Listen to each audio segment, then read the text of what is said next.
إن الحمد لله نحمده ونستعينه ونستغفره ونعوذ بالله من شرور أنفسنا ومن سيئات أعمالنا من يهده الله فلا مضل له ومن يضلل فلا هادي له وأشهد أن لا إله إلا الله وحده لا شريك له وأشهد أن محمدًا عبده ورسوله أما بعد فأعوذ بالله من الشيطان الرجيم بسم الله الرحمن الرحيم إن الذين يكتمون ما أنزل الله من الكتاب ويشترون به ثمنًا قليلًا أولئك ما يأكلون في بطونهم إلا النار ولا يكلمهم الله يوم القيامة ولا يزكيهم ولهم عذاب أليم۔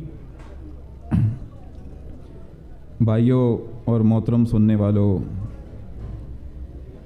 آپ کے سامنے اللہ کی سچی کتاب قرآن مجید فرقان حمید میں سے سورۃ البقرہ کی آیت نمبر 174 تلاوت کی گئی ہے۔ یہ مدنی دور میں نازل ہونے والی سورہ ہے۔ اس سورہ کا نام بقرہ اس مناسبت سے رکھا گیا ہے۔ بقرہ کے معنی گائے کے ہیں۔ اللہ تعالیٰ نے اس سورہ کے اندر فرمایا وَإِذْ قَالَ مُوسَىٰ لِقَوْمِهِ إِنَّ اللَّهَ يَأْمُرُكُمْ أَن تَذْبَحُوا بَقَرَةً۔ جب موسیٰ علیہ السلام نے اپنی قوم سے یہ کہا کہ بے شک اللہ تبارک و تعالیٰ تمہیں حکم دیتا ہے کہ تم ایک گائے کو ذبح کرو۔ ان کے درمیان ایک شخص قتل ہو گیا تھا اور وہ اختلاف میں پڑے ہوئے تھے۔ اللہ تعالیٰ نے ان کے اختلاف کو دور کرنے کے لیے انہیں حکم دیا تھا کہ ایک گائے کو ذبح کرو اور اس گائے کا گوشت کا ٹکڑا مقتول پر مارو، اللہ کے حکم سے وہ زندہ ہو جائے گا۔ تمہارے درمیان قتل کی وجہ سے جو اختلاف اور لڑائی جھگڑے کی نوبت پہنچ چکی ہے وہ ختم ہو جائے گی۔ اسی مناسبت سے سورہ کا نام سورۃ البقرہ ہے۔ قرآن کریم کی طویل ترین سورہ ہے۔ بخاری اور مسلم کتاب التفسیر کے اندر سورۃ البقرہ اور سورہ آل عمران کی بڑی فضیلت بیان کی گئی ہے۔ مفہوم حدیث ہے کہ جو کوئی ان صورتوں کو پڑھنے والا ہوگا کل اللہ کی بارگاہ کے اندر یہ صورتیں اس کے لیے شفاعت کریں گی۔ کہیں ان دو صورتوں کی مثال آسمان پر اڑنے والے ان پرندوں کے جھنڈ سے دی گئی ہے جو پر سے پر ملا کر اڑتے ہیں اور زمین کے اوپر سایہ ہو جاتا ہے۔ صحیح مسلم کی ایک روایت کے مطابق یہ قرآن کریم کی وہ عظیم سورہ ہے جس کے اندر قرآن کی سب سے عظمت والی آیت آیت الکرسی بھی ہے، اور صحیح مسلم ہی کی ایک روایت کے اندر آیا ہے کہ اس کی آخری دو آیات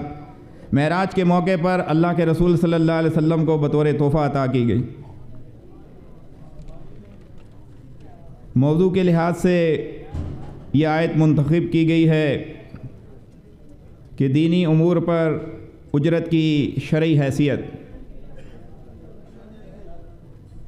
اللہ تعالیٰ نے ہمارے سامنے ایک قانون بیان کیا ہے اور یہ بات سورہ نساء کے اندر رکھی کہ یا ایھا الذین آمنوا اطیعوا اللہ و اطیعوا الرسول، اے ایمان والو اطاعت کرو اللہ کی اور اس کے رسول کی۔ فَإِن تَنَازَعْتُمْ فِي شَيْءٍ فَرُدُّوهُ إِلَى اللَّهِ وَالرَّسُولِ، پس اگر تمہارا کسی معاملے میں کوئی تنازع ہو جائے تو اسے اللہ اور اس کے رسول کی طرف لوٹا دو۔ اسی طرح سورہ شورى میں فرمایا وَمَا اخْتَلَفْتُمْ فِيهِ مِنْ شَيْءٍ فَحُكْمُهُ إِلَى اللَّهِ، اگر کسی معاملے کے اندر تمہارا اختلاف ہو جائے تو اسے اللہ کی طرف لوٹا دو، اللہ کے حکم کی طرف۔ اسی طرح سورۃ الحشر میں فرمایا وَمَا آتَاكُمُ الرَّسُولُ فَخُذُوهُ وَمَا نَهَاكُمْ عَنْهُ فَانْتَهُوا وَاتَّقُوا اللَّهَ إِنَّ اللَّهَ شَدِيدُ الْعِقَابِ، ہمارا رسول تمہیں جو کچھ دے اسے لے لو، اسے پکڑ لو، اور جس سے منع کر دے اسے رک جاؤ، اور اللہ سے ڈرتے رہو، بے شک اللہ تبارک و تعالیٰ کی پکڑ بڑی شدید ہے۔ ان آیات کے اندر یہ بات بیان کی جا رہی ہے کہ اگر کسی معاملے کے اندر کوئی اختلاف ہو جائے تو اس کو اللہ اور اس کے رسول کی طرف لٹا دیا جائے۔ آج دینی امور پر اجرت کا مسئلہ ایک اختلافی مسئلہ بنا ہوا ہے، حالانکہ قرآن اور حدیث کے دلائل سے ابھی یہ بات آپ کے سامنے آئے گی کہ دینی امور مثلاً صلاۃ پڑھا کر، خطابت کر کے، تعلیم القرآن، اذان کے اوپر فقہ اور احادیث پڑھا کر اس کے اوپر اجرت لینا ناجائز ہے۔ قرآن کی آیات، صحیح احادیث اور اللہ کے رسول صلی اللہ علیہ وسلم کے صحابہ کا طرز عمل اور پھر تابعین کے قول، اور اس کے مقابلے میں آج امت کی جو اکثریت ہے، ان کے جو آبار و ربان ہیں، انہوں نے خصوصاً ان چیزوں کو ذریعہ معاش بنا لیا ہے۔ آج دین دکانداری بن چکا ہے، وہ کام جو فی سبیل اللہ کرنا چاہیے تھا اللہ کی رضا کے لیے، آج وہ ذریعہ معاش بنا لیا گیا ہے۔ آپ دیکھیں جو آیت آپ کے سامنے تلاوت کی گئی ہے، اس میں اللہ تعالیٰ فرماتا ہے ان الذین یکتمون ما انزل اللہ من الکتاب ویشترون بہ ثمنا قلیلا، بے شک جو لوگ چھپاتے ہیں جو نازل کیا اللہ تبارک و تعالیٰ نے اپنی کتاب میں سے، اور اس کے بدلے میں تھوڑی سی قیمت لیتے ہیں، اولئک ما یأکلون فی بطونہم الا النار، یہ وہ لوگ ہیں کہ جو اپنے پیٹوں کے اندر جہنم کی آگ بھر رہے ہیں۔ ولا یکلمہم اللہ یوم القیامۃ ولا یزکیہم ولہم عذاب علیم، اللہ تبارک و تعالیٰ نہ ان سے کلام کرے گا قیامت والے دن، اور نہ ایسے لوگوں کو پاک کرے گا، اور ان لوگوں کے لیے تکلیف دینے والا عذاب ہوگا۔ اس آیت کے اندر یہ بات بیان کی جا رہی ہے کہ جو لوگ اللہ کے احکامات کو چھپاتے ہیں اور اس کے بدلے میں پھر دنیا کا تھوڑا سا معاوضہ، ثمناً قلیل، تھوڑی سی قیمت وصول کرتے ہیں۔ آپ دیکھیں اسی طرح اور بھی سورہ بقرہ کے اندر دوسری جگہ بھی یہ بات بیان کی گئی ہے، بنی اسرائیل کو حکم دیا گیا کہ ایمان لاؤ اس کتاب کے اوپر جو تصدیق کرتی ہے، جو کتاب تمہارے پاس ہے اس کی بھی، اور سب سے پہلے سمجھو اس کتاب کے، اس قرآن کے کفر کرنے والے نہ بنو۔ ولا تشتروا بآیاتی ثمنا قلیلا، اور میری آیات کو تھوڑی قیمت کے بدلے میں مت بیچو۔ وإیایا فاتقون، اور مجھی سے ڈرو۔ اسی طرح آپ دیکھیں سورہ مائدہ کے اندر فرمایا فلا تخشوا الناس واخشون، لوگوں سے نہ ڈرو، مجھی سے ڈرو۔ ولا تشتروا بآیاتی ثمنا قلیلا، میری آیات کو تھوڑی قیمت کے بدلے میں مت بیچو۔ ومن لم يحكم بما انزل اللہ فاولئک هم الکافرون، جو اللہ کے نازل کردہ حکم کے مطابق فیصلہ نہیں کرتا، ایسے ہی لوگ کفر کرنے والے۔ آپ دیکھیں یہ 3 آیات آپ کے سامنے رکھی گئی ہیں۔ ان 3 آیات کے اندر آپ دیکھیں ذکر تو بنی اسرائیل قوم کا آ رہا ہے، ان کے جو علماء سو تھے، انہوں نے اللہ کے دین کو ذریعہ معاش بنا لیا تھا۔ اللہ تعالیٰ نے سورہ توبہ کے اندر اہل ایمان کو ہوشیار کیا کہ یا ایھا الذین آمنوا ان کثیرا من الاحبار والرہبان لیأکلون اموال الناس بالباطل ویصدون عن سبیل اللہ، اے ایمان والو، مولوی اور پیروں کی اکثریت کا یہ حال ہے کہ یہ لوگوں کا مال باطل طریقے سے کھاتے ہیں، اور اسی پر بس نہیں کرتے، انہیں اللہ کے راستے سے بھی روکتے ہیں۔ یعنی اہل کتاب کے جو آبار و ربان تھے، ان کے علماء سو تھے، انہوں نے اللہ کی آیات کو چھپانا، حق اور باطل ملا جلا کر لوگوں کے سامنے پیش کرنا، اور اللہ کی آیات کو بیچنا، اس پر اجرت لینا، یہ ان کا وتیرہ بن چکا تھا۔ تو اللہ تبارک و تعالیٰ نے ان کاموں سے ان کو منع کیا۔ یہ کام منع کرنے کے لیے صرف بنی اسرائیل کے لیے نہیں تھے کہ صرف انہی کے لیے ہے، اور بعد میں آنے والے چاہے وہ کلمہ گو ہوں ان کے لیے جائز ہے۔ آپ دیکھیں کیا بنی اسرائیل کے لیے یہ حکم دیا گیا تھا کہ وہ اللہ کے احکامات کو نہ چھپائیں، تو اللہ کے احکامات لوگوں کے سامنے بیان کریں، حق اور باطل ملا جلا کر لوگوں کے سامنے نہ پیش کریں، لوگوں کو اللہ کے راستے سے نہ روکیں۔ تو کیا یہ سارے احکامات ان کے لیے تھے؟ کیا آج یہ لا الہ الا اللہ محمد رسول اللہ پڑھنے والے جو اپنے آپ کو ورثۃ الانبیاء کہتے ہیں کہ ہم انبیاء کے ماننے والے ہیں، کیا یہ احکامات ان کے لیے نہیں ہیں؟ کیا ان کے لیے آج جائز ہے کہ یہ حق کو چھپائیں، حق اور باطل ملا جلا کر لوگوں کے سامنے پیش کریں؟ آپ دیکھیں اللہ کے رسول صلی اللہ علیہ وسلم نے تو اس بات سے خبردار کر دیا تھا۔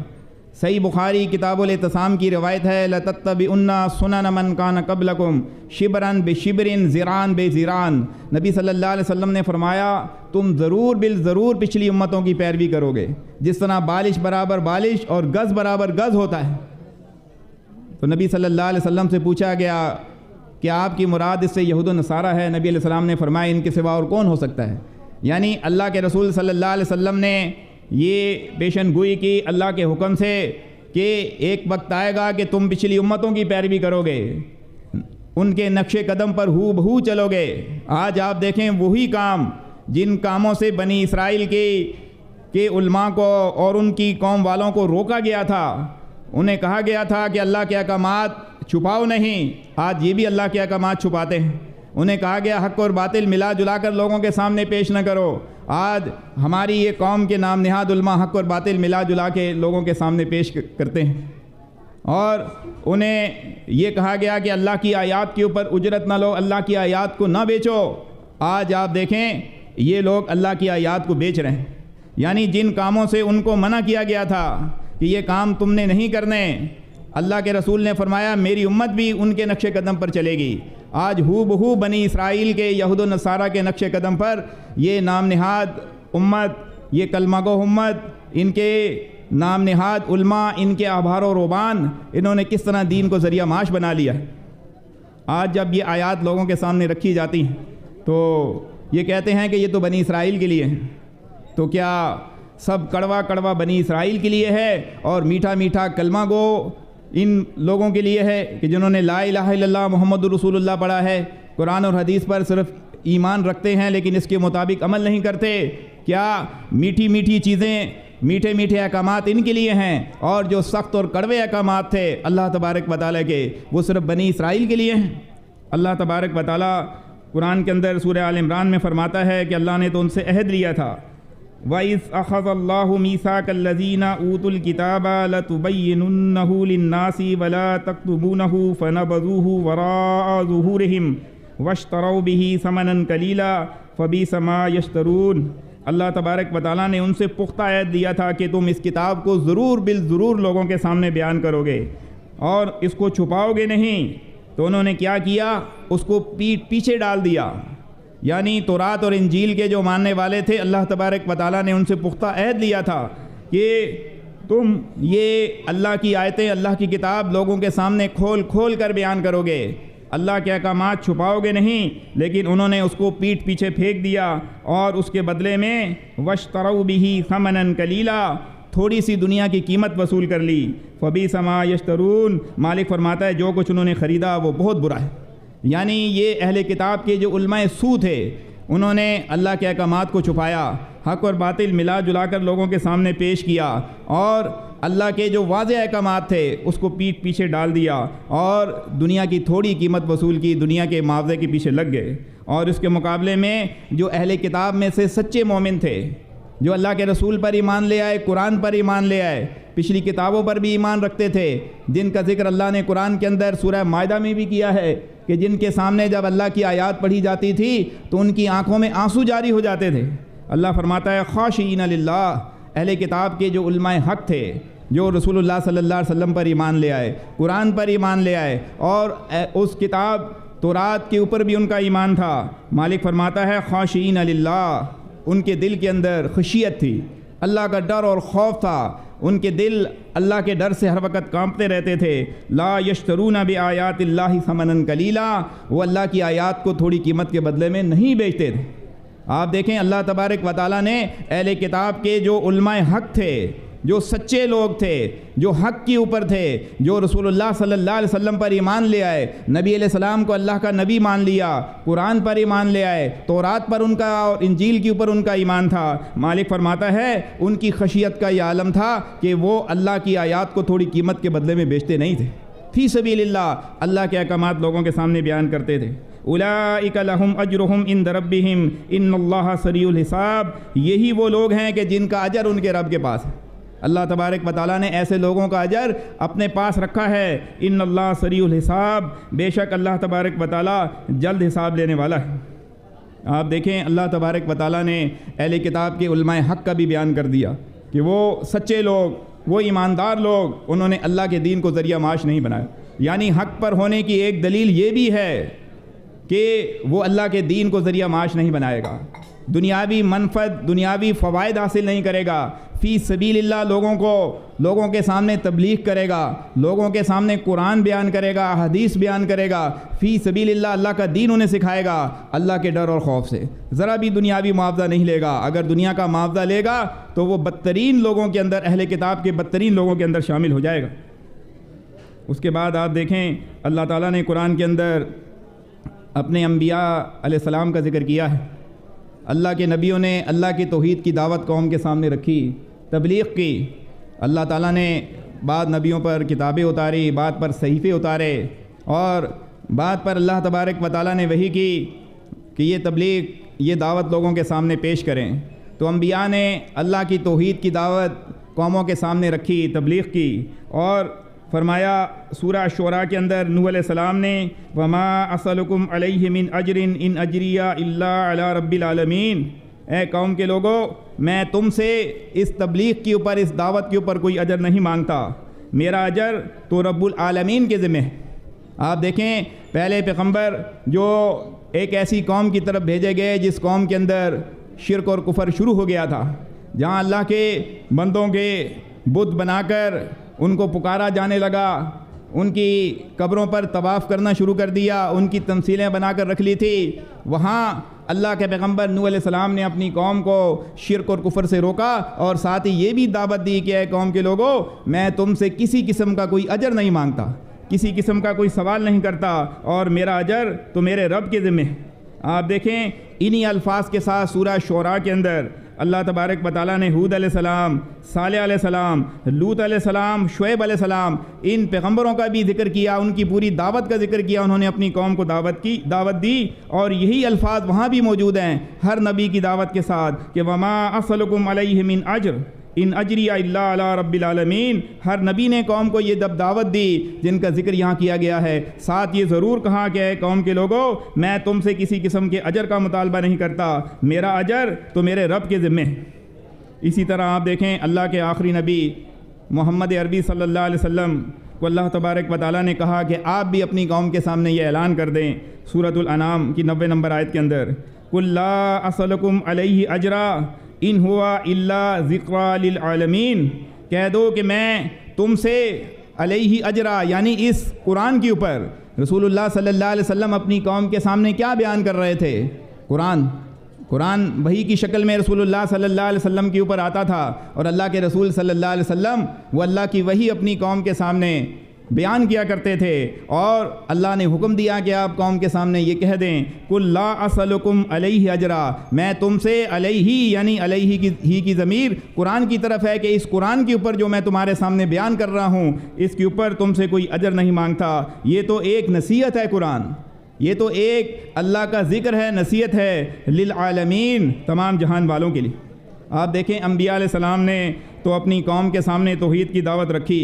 اور ان سے کسی قسم کے اجر کا مطالبہ نہیں کیا، بلکہ اس بات کی نفی کی کہ ہم تم سے کسی قسم کے کوئی مال کا سوال نہیں کرتے۔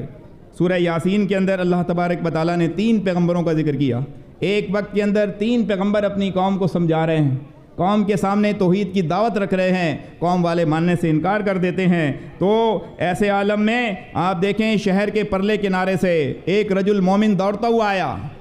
دور سے آیا ہے، دوڑتا ہوا آیا، اور آنے کے بعد کیا کہتا ہے؟ اتبعوا من لا یسألکم اجرا وہم مہتدون، اے قوم کے لوگوں ان رسولوں کی اتباع کرو، ان اللہ کے نبیوں کی پیروی کرو، ان کی بات کو مان لو، اس لیے کہ یہ تم سے کسی قسم کے اجر کا مطالبہ نہیں کرتے۔ یعنی ان کی خیر خواہی کی سب سے پہلی بات یہ بیان کی کہ ان کی اتباع کرو، ان کی پیروی کرو، ان کے پیچھے چلو، اس لیے کہ یہ تم سے کسی قسم کا کوئی مال و دولت کا، کسی زر کا، کسی زمین کا، کسی کھانے پینے کا، کسی چیز کا کوئی بھی تم سے سوال نہیں کرتے، وہم مہتدون، اور یہ ہدایت یافتہ ہیں۔ آپ دیکھیں قرآن کی آیات سے یہ بات بالکل ثابت ہو گئی کہ اللہ کے انبیاء نے فی سبیل اللہ کا دین لوگوں کے سامنے پیش کیا۔ تبلیغ کی، رسول اللہ صلی اللہ علیہ وسلم نے قرآن لوگوں کے سامنے بیان کیا، اس کے اوپر کسی قسم کی کوئی اجرت نہیں لی، الٹا اس کی نفی کی کہ میں فی سبیل اللہ اللہ کا دین تمہارے سامنے پیش کر رہا ہوں، اس پر کسی قسم کے اجر کا کوئی تم سے مطالبہ نہیں کرتا۔ اس کے بعد آپ دیکھیں انبیاء علیہ السلام محنت مزدوری کیا کرتے تھے۔ بخاری کتاب الاجارہ کے اندر آتا ہے، نبی صلی اللہ علیہ وسلم نے فرمایا اللہ نے کوئی نبی ایسا نہیں بھیجا جس نے بکریاں نہ چرائی ہوں، یعنی یہ بکریاں چرانا انبیاء کی سنت ہے، ہر نبی نے بکریاں چرائی۔ اور صحابہ نے رسول اللہ صلی اللہ علیہ وسلم سے پوچھا کہ آپ نے بھی؟ تو نبی صلی اللہ علیہ وسلم نے فرمایا ہاں میں بھی مکہ والوں کی بکریاں چند قیرات کی اجرت پر چرایا کرتا تھا، یعنی اللہ کے رسول صلی اللہ علیہ وسلم بھی بکریاں چرایا کرتے تھے۔ نبی علیہ السلام کا تجارت کرنا یہ بھی آپ کے سامنے مشہور ہے۔ اسی طرح بخاری کتاب البیوع کے اندر آتا ہے انا داؤد النبی صلی اللہ علیہ وسلم کانا لا یاکل الا من عمل یدی، اللہ کے پیغمبر داؤد علیہ السلام نہیں کھاتے تھے مگر اپنے ہاتھوں کی محنت سے۔ داؤد علیہ السلام اللہ کے پیغمبر ہیں، اللہ نے کتنی بڑی بادشاہت ان کو عطا کی تھی، لیکن اپنے ہاتھوں سے محنت کیا کرتے تھے، ہاتھوں سے محنت کرنے کے بعد روزی کمایا کرتے تھے۔ اسی طرح مسلم کتاب الفضائل کے اندر آتا ہے کانا زکریا نجارن، اللہ کے پیغمبر زکریا علیہ السلام وہ بڑھائی کا کام کرتے تھے، لکڑی کا کام کیا کرتے تھے۔ آپ دیکھیں یہ اللہ کے انبیاء کا طریقہ کار ہے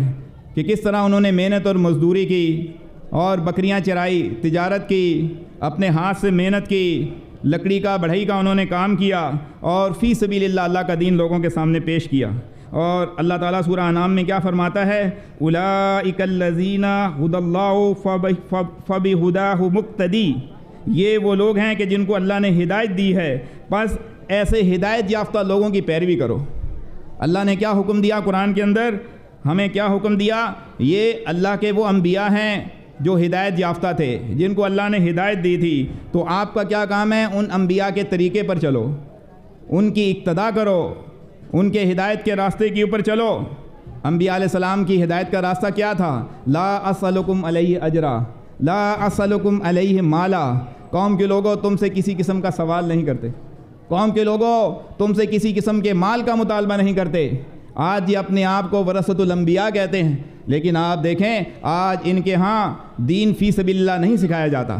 آج امامت کرانے کے بعد اس کی تنخواہ وصول کی جاتی ہے،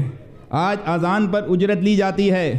آج خطابت کرنے کے بعد اس کی اجرت وصول کی جاتی ہے، آج قرآن پڑھانے اور سکھانے کے بعد اس کی اجرت وصول کی جاتی ہے، آج احادیث اور فقہ کی تعلیم دینے کے بعد اس کے اوپر اجرت وصول کی جاتی ہے۔ آپ دیکھیں اللہ کے انبیاء نے تو اللہ کا دین فی سبیل اللہ لوگوں کے سامنے پیش کیا، خود محنت اور مزدوری کی۔ آپ دیکھیں اللہ تعالیٰ نے حکم دیا کہ آپ ان انبیاء کے نقش قدم پر چلیں جو ہدایت یافتہ تھے، ان کی اقتداء کریں۔ آج اپنے آپ کو یہ ورثۃ الانبیاء کہتے ہیں کہ ہم تو انبیاء کے وارث ہیں۔ انبیاء نے تو کوئی درہم اور دینار نہیں چھوڑا، انبیاء نے تو وراثت میں علم چھوڑا تھا۔ اللہ کے رسول صلی اللہ علیہ وسلم کیا چیز چھوڑ کے گئے تھے؟ ترکت فیکم امرین لن تضلوا ما تمسکتم بہما کتاب اللہ و سنت رسولی، موطا امام مالک۔ اللہ کے رسول صلی اللہ علیہ وسلم نے فرمایا لوگوں دو چیزیں تمہارے درمیان چھوڑ کے جا رہا ہوں، ایک اللہ کی کتاب اور دوسری میری سنت۔ جب تک ان دونوں کو مضبوطی کے ساتھ تھامے رہو گے کبھی بھی گمراہ نہ ہوگے۔ آپ دیکھیں قرآن کی آیات آپ کے سامنے رکھی گئی، احادیث آپ کے سامنے رکھی گئی کہ انبیاء نے دین کو ذریعہ معاش نہیں بنایا، محنت اور مزدوری کی، فی سبیل اللہ اللہ کا دین لوگوں کے سامنے پیش کیا۔ اسی طرح آپ دیکھیں جو صحابہ رضوان اللہ اجمعین تھے وہ بھی محنت اور مزدوری کیا کرتے تھے۔ صحیح بخاری کتاب الجہاد اور اسی طرح صحیح مسلم کی روایت کے اندر آتا ہے کہ اللہ کے رسول صلی اللہ علیہ وسلم کے پاس 70 وہ انصار کے قاری تھے کہ جو قرآن کے قاری تھے۔ وہ کیا کرتے تھے؟ قرآن کے درس اور تدریس کے اندر مصروف رہتے تھے۔ قرآن کے 70 قرائے قرآن جو قرآن بہت اچھی طرح سیکھتے تھے، پھر وہ عالم بن گئے، اللہ کے رسول صلی اللہ علیہ وسلم کی محفل میں موجود رہا کرتے تھے، دین کو سیکھتے تھے، درس و تدریس میں مصروف رہتے تھے، اور کیا کرتے تھے؟ مسجد میں پانی لا کے رکھتے تھے اور لکڑیاں کاٹ کر فروخت کرتے تھے۔ دین کی درس و تدریس میں مصروف رہنے والے لوگ صحابہ اکرام رضوان اللہ اجمعین صحیح مسلم کی روایت کے اندر ان کا ذریعہ معاش بتایا گیا کہ وہ دین سیکھ رہے تھے، قرآن سیکھ رہے تھے، اللہ کے رسول کی محفل میں قرآن اور نبی علیہ السلام کے اوپر جو وحی نازل ہوتی تھی اس کو سیکھتے تھے، لوگوں کو سکھایا بھی کرتے تھے، اور مسجد میں پانی لا کے رکھتے تھے، اور جنگل سے لکڑیاں لانے کے بعد ان کو فروخت کرنے کے بعد پھر اہل صفہ کے جو غریب لوگ تھے ان کے اوپر خرچ کیا کرتے تھے۔ یعنی آپ دیکھیں قرآن کے جو قاری تھے انہوں نے دین کو ذریعہ معاش نہیں بنایا، انہوں نے محنت اور مزدوری کی، انہوں نے لکڑیاں کاٹ کر جنگل سے ان کو بیچا، اور جو پیسے ان کو ملے اس سے انہوں نے اپنا ذریعہ معاش بھی بنایا، اور اس کے بعد غریب جو لوگ تھے ان کے لیے کھانا لا کر رکھا کرتے تھے تاکہ یہ کھانا کھا لیا کریں۔ اسی طرح آپ دیکھیں صحیح بخاری کتاب البیوع کی روایت ہے، عائشہ رضی اللہ تعالی عنہ بیان فرماتی ہیں کہ رسول اللہ صلی اللہ علیہ وسلم کے صحابہ اپنے لیے محنت مزدوری کیا کرتے تھے۔ آپ دیکھیں یہ صحیح احادیث آپ کے سامنے رکھی جا رہی ہیں کہ نبی صلی اللہ علیہ وسلم کے صحابہ اپنے لیے محنت اور مزدوری کیا کرتے تھے۔ کوئی بھی روایت ایسی نہیں ملے گی کہ اللہ کے رسول کے صحابہ قرآن پڑھا کر اجرت لیا کرتے تھے، اللہ کے رسول کے صحابہ اذان دے کر اجرت لیا کرتے تھے۔ کوئی بھی ایسی روایت نہیں ملے گی کہ اللہ کے رسول کے صحابہ قرآن پڑھا کر اجرت لیا کرتے تھے، انہوں نے اس کو ذریعہ معاش بنایا۔ حدیث بتاتی ہے کہ اللہ کے رسول صلی اللہ علیہ وسلم کے صحابہ محنت مزدوری کیا کرتے تھے، کوئی بکریاں چراتا تھا، کوئی کھیتی باڑی کرتا تھا، کوئی بڑھائی کا کام کرتا تھا، کوئی لوہار تھا، لوہے کا کام کرتا تھا۔ آپ سیرت صحابہ پڑھیں تو آپ کو صحابہ کی زندگیاں ملیں گی کہ صحابہ نے کیا کیا کام کیے۔ کسی کے اندر کسی بھی آپ کو سیرت صحابہ میں یہ نہیں ملے گا کہ صحابہ نے دین کو ذریعہ معاش بنایا۔ صحابہ تو دین سیکھنے والے، فی سبیل اللہ دین لوگوں کے سامنے بیان کرنے والے۔ سب سے پہلے معلم قرآن مصعب ابن عمیر رضی اللہ عنہ، اللہ کے رسول صلی اللہ علیہ وسلم نے انہیں مدینہ میں معلم بنا کر بھیجا کہ جاؤ لوگوں کو قرآن سکھاؤ، دین سکھاؤ۔ وہ گئے، قرآن سکھایا، دین سکھایا۔ آپ دیکھیں جب جنگ احد کے موقع پر ان کی وفات ہوئی تو ان کے پاس کیا تھا کہ کفن بھی نہیں تھا کہ وہ پورے جسم کے اوپر آ سکے، اتنی چھوٹی چادر تھی کہ سر کے اوپر ڈالا جاتا تھا تو پاؤں ننگے ہو جاتے تھے، پاؤں پہ ڈالا جاتا تھا تو سر ننگا ہو جاتا تھا۔ نبی صلی اللہ علیہ وسلم نے کہا کہ ان کے سر کو ڈھانک دو اور پاؤں کے اوپر اصغر گھاس ڈال کے اسی طرح ان کو دفن کر دو۔ آپ دیکھیں یہ معلم قرآن تھے، معلم قرآن مدینے میں گئے، محنت مزدوری کرتے تھے۔ آپ دیکھیں مکہ کے شہزادے تھے، ایمان لانے سے پہلے ہر ایک چیز انہیں میسر تھی، ایمان لانے کے بعد اللہ کا دین سیکھا اور اس کو سکھانے کے لیے دور دراز علاقوں میں رسول اللہ نے مدینے میں بھیج دیا، جائیں وہاں دین جا کر لوگوں کو سکھائیں، قرآن سکھائیں، ساتھ محنت مزدوری کی اور اپنا پیٹ پالا اور فی سبیل اللہ قرآن اور لوگوں کو سکھایا۔ یعنی وفات کے وقت اتنی بڑی چادر بھی نہیں تھی کہ ان کو پورا کفن آ سکے۔ آپ دیکھیں اللہ کے رسول صلی اللہ علیہ وسلم کے صحابہ کا یہ عالم تھا۔ تو بخاری کی یہ روایت جو آپ کے سامنے رکھی ہے کہ عائشہ رضی اللہ عنہ فرماتی ہیں کہ اللہ کے رسول صلی اللہ علیہ وسلم کے صحابہ اپنے لیے محنت مزدوری کیا کرتے تھے، اور محنت اور مشقت کرنے کی وجہ سے ان کے جسم میں اتنا پسینہ آتا تھا کہ وہ مسجد میں آتے تھے تو پسینے کی بو آتی تھی، تو ان سے کہا گیا کہ کاش وہ غسل کر لیا کریں، یعنی محنت کرتے تھے، مزدوری کیا کرتے تھے، اور ان مسلک پرستوں کی طرح، ان احبار و رہبان کی طرح جنہوں نے دین کو ذریعہ معاش بنا لیا ہے یہ کام نہیں کرتے تھے، بلکہ انہیں معلوم تھا کہ دین کو ذریعہ معاش بنانا یہ سخت ترین گناہ ہے۔ اسی طرح آپ دیکھیں صحیح بخاری کتاب البیوع کے اندر آتا ہے کہ عائشہ رضی اللہ تعالی عنہ بیان کرتی ہیں کہ جب ابو بکر رضی اللہ عنہ خلیفہ بنائے گئے تو انہوں نے کہا کہ میری قوم جانتی ہے کہ میرا کاروبار میرے گھر والوں کی کفالت کے لیے ناکافی نہیں تھا، اور اب میں مسلمانوں کے کام میں مشغول ہو گیا ہوں۔ خلیفہ بن گئے تھے اور زیادہ وقت خلافت کے کاموں میں ان کو دینا تھا، تو انہوں نے کہا کہ ابو بکر رضی اللہ عنہ کے گھر والے بیت المال میں سے کھائیں گے، اور ابو بکر مسلمانوں کا مال تجارت کے ذریعے بڑھائے گا۔ یعنی آپ دیکھیں جب وہ خلیفہ بنائے گئے تو ریاستی امور چلانے کے لیے انہیں پورا وقت اس خلافت کے کام کو دینا پڑا، اور اس کے لیے وہ نکلے۔ بعد روایات کے اندر آتا ہے تاریخ میں بھی کہ وہ کپڑے کی تجارت کیا کرتے تھے، اور اس کے لیے وہ نکلے تو لوگوں نے انہیں کہا کہ اگر آپ اس طرح تجارت میں اپنا وقت زیادہ لگا دیں گے تو مسلمانوں کے معاملات کو کون دیکھے گا؟ تو ان کے لیے ایک متوسط آدمی جتنا وظیفہ ان کے لیے مقرر کیا گیا تھا۔ لیکن آپ دیکھیں جب ان کی وفات ہوتی ہے، طبقات ابن سعد کے اندر آتا ہے، تو انہوں نے کہا کہ مسلمانوں کے مال پر میرا کوئی حق نہیں ہے، جو کچھ میں نے لیا تھا میرا یہ مکان مسلمانوں کے مال کے بدلے میں، وہ وفات کے وقت انہوں نے یہ وصیت کی تھی۔ میری فلاں چیز وہ مسلمانوں کے مال کو مسلمانوں کے بیت المال کے اندر جمع کر دی جائے۔ آپ دیکھیں یہ خلیفہ وقت کا عالم تھا۔ آج جب یہ حدیث لوگوں کے سامنے پیش کی جاتی ہے تو لوگ یہ کہتے ہیں کہ جی دیکھیں ابو بکر صدیق رضی اللہ عنہ خلیفہ بنائے گئے اور خلافت کی وہ تنخواہ لیا کرتے تھے بیت المال سے، تو انہیں کہا گیا کہ یہ ریاستی امور تھے، ریاستی امور چلانے کے لیے انہوں نے بیت المال سے تنخواہ بھی لی، اور پھر بعد میں جب ان کی وفات ہوئی تو انہوں نے جو کچھ تھا وہ بیت المال کے اندر جمع بھی کرا دیا۔ تو ریاستی امور پر بیت المال سے عمال کی تنخواہ بھی مقرر کی جا سکتی ہے، یعنی ان کو دیا جا سکتا ہے، یہ چیز تو موجود ہے احادیث کے اندر۔ تو کہتے ہیں کہ جی جب انہیں کہا جاتا ہے کہ جی دیکھیں کیا وہ نماز پڑھانے کی تنخواہ لیتے تھے یا قرآن پڑھانے کی؟ ابو بکر صدیق رضی اللہ عنہ خلیفہ بننے سے پہلے بھی امامت کیا کرتے تھے، خلیفہ بننے سے پہلے بھی خطابت کیا کرتے تھے، کیا ان کو کوئی تنخواہ ملتی تھی؟ کسی قسم کی کوئی تنخواہ ان کی نہیں تھی، لیکن جب وہ خلیفہ بنائے گئے، مسلمانوں کے کاموں میں مشغول ہو گئے، تو اس وقت بیت المال سے ان کا وظیفہ مقرر کیا گیا، اور بیت المال کے مال سے انہوں نے تجارت کی، کہ بیت المال سے تجارت کی اور بیت المال کا مال بڑھایا تاکہ اس مال کے اندر کمی نہ ہو، یہ مال بڑھتا چلا جائے۔ آپ دیکھیں اس طرح ان لوگوں کے دلوں کے اندر، ان صحابہ کے دلوں کے اندر کس قدر اللہ کا خوف تھا۔ انہوں نے دین کو ذریعہ معاش نہیں بنایا، انہوں نے قرآن پڑھا کر، امامت کر کے، خطابت کر کے اس کے اوپر اجرت نہیں لی۔ آج اس طرح کی باتیں لوگوں کے سامنے رکھی جاتی ہیں، تو جب انہیں کہا جاتا ہے کہ یہ تو ریاستی امور تھے، اس کے اوپر انہوں نے لی، تو کہتے ہیں کہ جی یہ امامت کبریٰ ہے، ریاست کو چلانا، خلافت کو چلانا امامت کبریٰ ہے۔ جب امامت کبریٰ پر بیت المال سے لیا جا سکتا ہے تو نماز پڑھانا، قرآن پڑھانا، اذان دینا یہ امامت صغریٰ ہے، یہ چھوٹی امامت ہے، اس پر تو بدرجہ اولیٰ لے سکتے ہیں۔ آپ دیکھیں امامت کبریٰ کے لیے تو حدیث موجود ہے، کیا امامت صغریٰ کے لیے حدیث موجود ہے؟ امامت صغریٰ کے لیے تو ممانت کی حدیثیں آئی ہیں کہ قرآن پڑھو اور پڑھاؤ، اس کو روٹی کمانے کا ذریعہ نہ بناؤ۔ امامت صغریٰ کے لیے تو بتایا گیا ایسا مؤذن مقرر کرو جو اذان دینے پر اجرت نہ لے، اس کی تو ممانت میں اللہ کے رسول صلی اللہ علیہ وسلم کی صحیح احادیث آئی ہیں۔ اس انداز سے لوگوں کو آج گمراہ کرنے کی کوشش کی جاتی ہے،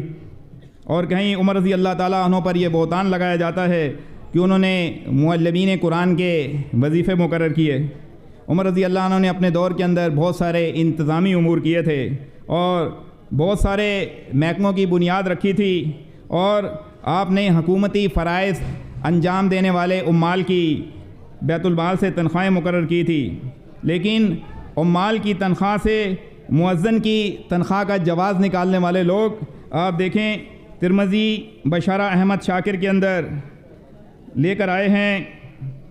الشوکانی فرماتے ہیں کہ مؤذن کو عامل پر قیاس کیا گیا اور یہ قیاس نص سے متصادم ہے۔ آپ دیکھیں انہی کے عالم اس بات کی تردید کرتے ہیں، کہتے ہیں کہ عمر رضی اللہ عنہ کے دور کے اندر جو مؤذن کو تنخواہ دی گئی وہ لوگوں نے قیاس کیا عامل سے، کہ عامل کو تنخواہ دی جاتی ہے تو مؤذن کو بھی دی جائے، یہ نص سے متصادم ہے۔ یعنی نص کیا ہے؟ اللہ کے رسول صلی اللہ علیہ وسلم کا حکم کیا ہے؟ نسائی کی روایت کے اندر ایسا مؤذن مقرر کرو جو اذان دینے پر اجرت نہ لے۔ عمر رضی اللہ عنہ کے دور کے اندر وسیع تر علاقہ مسلمانوں کے زیر نگیں آ گیا، اور عمر رضی اللہ عنہ نے پھر لوگوں میں وظیفے مقرر کر دیے تھے۔ صحیح بخاری کتاب المغازی اور کتاب المناقب کے اندر آتا ہے عمر رضی اللہ عنہ نے ہجرت کرنے والوں کے لیے سالانہ 4000 دینار مقرر کیے۔ عمر رضی اللہ عنہ نے جنگ بدر میں شریک ہونے والے صحابہ کے لیے سالانہ وظیفہ 5000 دینار مقرر کیے، اور اسی طرح الفاروق کے اندر آتا ہے کہ امہات المومنین کو 10,000، نبی علیہ السلام کے چچا عباس رضی اللہ عنہ کو 12,000، عائشہ رضی اللہ عنہ کو 12,000، یہاں تک کہ نومولود بچے کو 100 درہم دیتے تھے۔ یعنی عمر رضی اللہ عنہ کے دور کے اندر بیت المال کا خزانہ بھر گیا تھا، عمر رضی اللہ عنہ نے اس بیت المال کے خزانے کو لوگوں میں تقسیم کر دیا، لوگوں کے اندر وظیفے مقرر کر دیے۔ یعنی ایک نومولود بچہ، پیدا ہونے والا جو بچہ تھا، اس کا بھی وظیفہ مقرر کر دیا کہ اس کو 100 درہم دیتے تھے۔ اسی طرح جنہوں نے جنگیں کی، جو اللہ کی راہ میں جنہوں نے ہجرت کی، ان کے بھی وظائف مقرر کیے۔ یعنی ان چیزوں کو لے کر آج امامت کی تنخواہ، تعلیم القرآن پر اور مؤذن کی تنخواہ وہ اس سے جائز کرنے کی کوشش کی جاتی ہے، حالانکہ یہ عمر رضی اللہ تعالیٰ عنہ نے بیت المال میں سے جب اتنا بیت المال کے اندر فنڈ اکٹھا ہو گیا تو تمام مسلمانوں میں تقسیم کر دیا۔ خواتین کو بھی دیا جاتا تھا، چھوٹے بچوں کو دیا جاتا۔ آپ دیکھیں چھوٹا بچہ کہاں، کون سی مسجد میں کیا وہ اذان دیتا تھا؟ کہاں امامت کراتا تھا، خواتین کہاں امامت کراتی تھی، اذان دیتی تھی، کہ ان کو بھی وظیفہ دیا گیا۔ یہ خوشحالی کا دور تھا اور تمام لوگوں کو وظیفے دیے گئے تھے۔ آج جب قرآن کی آیات اور صحیح حدیث لوگوں کے سامنے رکھی جاتی ہے تو یہ کہتے ہیں کہ جی بنی اسرائیل کے جو علماء تھے ان کو اس لیے اللہ کی آیات پر قیمت لینے سے منع کیا کہ وہ حق کو چھپاتے تھے، حق اور باطل ملا جلا کے لوگوں کے سامنے پیش کرتے تھے اور اللہ کے راستے سے لوگوں کو روکتے تھے، اپنے ہاتھوں سے لکھ کر یہ کہتے تھے یہ اللہ کی طرف سے ہے۔ یعنی یہ چار یہ بری صفات، برے رذائل ان کے اندر موجود تھے اور اس وجہ سے انہیں منع کیا کہ وہ اللہ کی آیات پر اجرت نہ لیں۔ تو آپ دیکھیں انبیاء علیہ السلام نے تو حق بیان کیا۔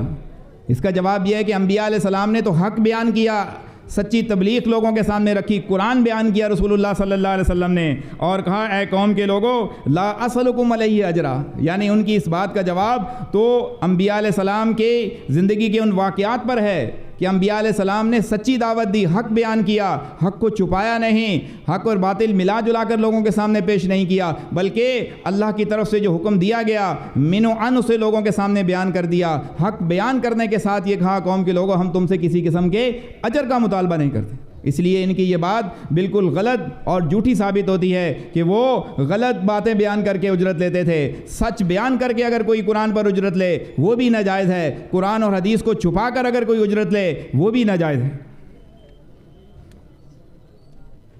اسی طرح آپ دیکھیں مسند احمد کی جو صحیح روایت ہے، اللہ کے رسول صلی اللہ علیہ وسلم نے فرمایا اقرأوا القرآن ولا تغلوا فیہ ولا تجفوا عنہ ولا تأکلوا بہ ولا تستکثروا بہ۔ یہ مسند احمد کی بالکل صحیح روایت ہے۔ اللہ کے رسول صلی اللہ علیہ وسلم نے فرمایا قرآن پڑھو، اس میں غلو نہ کرو، اس سے اعراض نہ کرو، اس کو ذریعہ معاش نہ بناؤ اور نہ ہی اس سے بہت سے دنیاوی فوائد حاصل کرو۔ آپ دیکھیں امامت کبریٰ اور امامت صغریٰ کی دلیل دینے والے، امامت صغریٰ کے لیے تو اللہ کے رسول صلی اللہ علیہ وسلم نے منع کر دیا حدیث کے اندر کہ قرآن کو ذریعہ معاش نہ بناؤ، قرآن میں غلو نہ کرو، اس سے اعراض نہ کرو، اس کو ذریعہ معاش نہ بناؤ اور اس سے دنیاوی فوائد حاصل نہ کرو۔ یہ روایت لوگوں کے سامنے پیش کی جاتی ہے تو کہتے ہیں کہ جی یہ روایت صرف مسند احمد کے اندر ہے، ایک نادر روایت ہے، اس کو رد کرنے کی کوشش کی جاتی ہے۔ عبد الرحمن بن شبل انصاری رضی اللہ عنہ کی اس روایت کو احمد بن حنبل نے اپنی مسند میں، اسی طرح اسحاق بن راہویہ نے، اسی طرح مصنف ابن ابی شیبہ نے اپنی مصنف میں، عبد الرزاق نے اپنی کتاب المصنف میں، اسی طرح اب بن حمید نے، ابو یعلا موصلی نے اپنی مسانید میں، اور طبرانی نے اس حدیث کو موجم میں بیان کیا ہے۔ یعنی یہ حدیث کی اور بھی کتب کے اندر یہ روایت صحیح سند کے ساتھ موجود ہے۔ اسی طرح ابو داؤد کی ایک روایت جو ان کے سامنے رکھی جاتی ہے، اللہ کے رسول کی صحیح حدیث، مفہوم حدیث ہے، عبادہ بن صامت رضی اللہ تعالیٰ عنہ اللہ کے رسول کے ایک صحابی ہیں، انہوں نے اپنے ایک شاگرد کو قرآن پڑھایا اور لکھنا سکھایا۔ جب وہ شاگرد جانے لگا، علم سیکھ لیا اس نے، تو ایک تیر کمان دی، تو عبادہ بن صامت رضی اللہ عنہ نے وہ تیر کمان لے لیا اور نبی صلی اللہ علیہ وسلم کے پاس آئے، اللہ کے رسول صلی اللہ علیہ وسلم کو کہا، تو نبی صلی اللہ علیہ وسلم نے کہا ان کنتا تحب ان تطوق طوقا من نار فاقبلھا، کہ اگر تو یہ پسند کرتا ہے کہ تجھے آگ کا طوق تیرے گلے میں ڈال دیا جائے تو اس کے بعد تو اس کو لے لے۔ انہوں نے اس کو واپس کر دیا۔ یہ ابو داؤد کی روایت ہے، اگر اس کا یہ طریق کمزور ہے تو اس کے اور بھی طرق ہیں۔ مستدرک حاکم کے اندر صحیح سند کے ساتھ یہ روایت موجود ہے۔ اسی طرح مسند احمد کے اندر صحیح طریق کے ساتھ، صحیح سند کے ساتھ یہ روایت موجود ہیں، وہاں تھوڑے سے الفاظ مختلف ہیں۔ اللہ کے رسول صلی اللہ علیہ وسلم نے انہیں کہا کہ جب وہ تیر کمان انہوں نے لی اور نبی علیہ السلام کو بتایا تو اللہ کے رسول نے فرمایا یہ تمہارے دونوں کندھوں کے درمیان آگ کا انگارہ ہے جو تم نے لٹکا لیا ہے، یعنی صحیح سند کے ساتھ یہ موجود ہے۔ اس کے علاوہ بھی اور بہت ساری احادیث ہیں جن کے اندر دینی امور پر اجرت کو بالکل ناجائز قرار دیا گیا ہے۔ آخر میں ابن عباس رضی اللہ عنہ سے اور ابو سعید خدری رضی اللہ عنہ سے ایک روایت آئی ہے جس کو یہ دلیل بناتے ہیں کہ ابو سعید خدری رضی اللہ عنہ کہتے ہیں کہ نبی علیہ السلام کے صحابہ میں سے چند لوگ عرب کے کسی قبیلے کے پاس پہنچے، ان قبیلے کے لوگوں نے ان کی ضیافت نہیں کی اور ان کے قبیلے کے سردار کو سانپ نے ڈس لیا تو وہ لوگ ان کے پاس آئے اور کہا تمہارے پاس کوئی دم کرنے والا ہے؟ تو ان لوگوں نے کہا کہ تم وہ لوگ ہو کہ جنہوں نے ہماری مہمان نوازی نہیں کی، ہم کچھ نہیں کریں گے جب تک تم لوگ ہمارے لیے کوئی چیز متعین نہ کرو۔ اس پر ان لوگوں نے چند بکریوں کا دینا منظور کر لیا، اور صحابی ابو سعید خدری رضی اللہ عنہ نے سورہ فاتحہ پڑھ کر تھوک جمع کیا اور اس پر ڈال دیا۔ وہ آدمی تندرست ہو گیا اور وہ بکریاں لے لی، لیکن صحابہ نے اس کو لینے میں کراہیت محسوس کی اور نبی صلی اللہ علیہ وسلم کے پاس گئے، اللہ کے رسول کو پورا واقعہ بتایا تو نبی علیہ السلام ہنس پڑے اور فرمایا کہ تمہیں کیسے معلوم ہے کہ سورہ فاتحہ دم ہے؟ تم اس کو لے لو اور ایک حصہ میرا بھی لگا لو۔ یہ روایت صحیح بخاری کے اندر کئی جگہ آئی ہے، اور ابن عباس رضی اللہ عنہ کی روایت کے اندر آیا ہے کہ جب وہ مدینہ پہنچے تو انہوں نے کہا اللہ کے رسول، صحابہ نے کہا نبی علیہ السلام کو انہوں نے کتاب اللہ پر اجر لیا ہے، تو نبی علیہ السلام نے فرمایا انا احق ما اخذتم علیہ اجرا کتاب اللہ، بے شک حق ہے جو تم نے لیا ہے اس دم پر اجر کتاب اللہ سے، یعنی اللہ کے رسول صلی اللہ علیہ وسلم نے اس دم کے متعلق کہا تھا۔ لیکن آج یہ مسلک پرست اس کا ترجمہ بھی غلط کرتے ہیں، کہتے ہیں کہ جن چیزوں پر تم اجرت لیتے ہو ان میں سب سے زیادہ حقدار کتاب اللہ ہے۔ اخذتم یہ ماضی کا صیغہ ہے جس کے معنی یہ ہے کہ جو تم نے لیا، لیکن یہ اس کو مضارع کا صیغہ بنا کر اس کا ترجمہ کرتے ہیں کہ جس چیز پر تم اجر لیتے ہو، مضارع کا حال کا صیغہ بنا کر ترجمہ کرتے ہیں کہ جس چیز پر تم اجر لیتے ہو وہ اللہ کی کتاب ہے، سب سے زیادہ اس کی مستحق ہے۔ یعنی اس طرح انہوں نے حدیث کے معنی کے اندر بھی تحریف کیا، جبکہ حدیث کا صحیح معنی یہ ہے کہ بے شک حق ہے جو تم نے لیا اس دم پر جو کتاب اللہ سے ہے۔ آپ دیکھیں اللہ کے رسول صلی اللہ علیہ وسلم کے صحابہ وہ غربت کے عالم میں تھے، ایسے عالم میں نکلیں کہ اس وقت مہمان نوازی حق تھا۔ بخاری کی روایت کے اندر آتا ہے اللہ کے رسول صلی اللہ علیہ وسلم کا فرمان موجود ہے، اگر کوئی قوم کوئی قبیلہ تمہاری ضیافت نہ کرے تو حق ضیافت ان سے، ان کا حق اپنا حق لے لو۔ ان لوگوں نے حق ضیافت دینے سے انکار کر دیا تھا، تو اللہ تعالیٰ نے کس طریقے سے ان کے سردار کو بچھو کے ذریعے ڈسوایا اور پھر بکریوں پر وہ معاملہ طے ہوا، اور پھر وہ بکریاں صحابہ نے لے لی، کراہیت محسوس کی، نبی علیہ السلام کے پاس آئے، اللہ کے رسول نے فرمایا یہ لے لو اور میرا بھی حصہ لگاؤ۔ آپ دیکھیں کیا اس سے قرآن پر اجرت جائز ہے؟ آپ دیکھیں ان کے بہت عالم ہیں کہ جنہوں نے اس بات کے اوپر دلیل کے ساتھ لکھا ہے۔ امام طحاوی المتوفی 321 ہجری دم والی روایات اور دوسرے آثار کے اوپر اور بکری والی روایات پر لکھتے ہیں کہ ان آثار اور روایات میں تعلیم القرآن پر اجرت لینے کا ذکر ہی نہیں ہے، بلکہ یہ محض دم کے لیے ہیں، اس پر مقصود قرآن پر اجرت لینا ہے ہی نہیں۔ شرح مانی الاثار آپ دیکھیں امام طحاوی نے اس روایت کو اور دوسری دم والی روایات کے اوپر یہ لکھا ہے اس کا قرآن کی اجرت سے بالکل تعلق ہی نہیں ہے، یہ تو معاملہ صرف دم کا تھا، اور دم کے ذریعے یعنی اللہ تبارک و تعالیٰ نے ان کے لیے اس طرح حق ضیافت ان کو دلا دیا تھا۔ اسی طرح تفسیر ابن ابی حاتم کے اندر سورہ مائدہ کی آیت نمبر 44 ولا تشتروا بآیاتی ثمنا قلیلا کی تفسیر کے اندر ابن ابی حاتم لائے ہیں کہ ربیہ بن انس جو تابعی ہیں کے حوالے سے لکھتے ہیں، وہ فرماتے ہیں لا تاخذوا علی تعلیم القرآن اجرا، تعلیم القرآن پر اجرت نہ لو۔ اسی طرح آپ دیکھیں دوسری صدی ہجری کے لوگ تو جو لوگ تعلیم القرآن پر اجرت لیتے تھے ان کی گواہی لینا بھی پسند نہیں کرتے تھے۔ ابن قتیبہ المتوفی 276 ہجری وہ سوار بن عبداللہ المتوفی 156 ہجری جو 18 سال بصرہ کے قاضی رہے ہیں، ان کے متعلق لکھتے ہیں کہ ایک شخص سوار بن عبداللہ کے پاس گواہی دینے کے لیے آیا تو سوار بن عبداللہ نے فرمایا ہم تمہاری گواہی کو قبول نہیں کریں گے۔ اس نے کہا کیوں نہیں؟ تو انہوں نے کہا لَإِنَّكَ تَأْخُذُ عَلَىٰ تعلیم القرآن، اس لیے کہ تم تعلیم القرآن پر اجرت لیتے ہو۔ عیون الاخبار کے اندر یہ واقعہ موجود ہے۔ اسی طرح آپ دیکھیں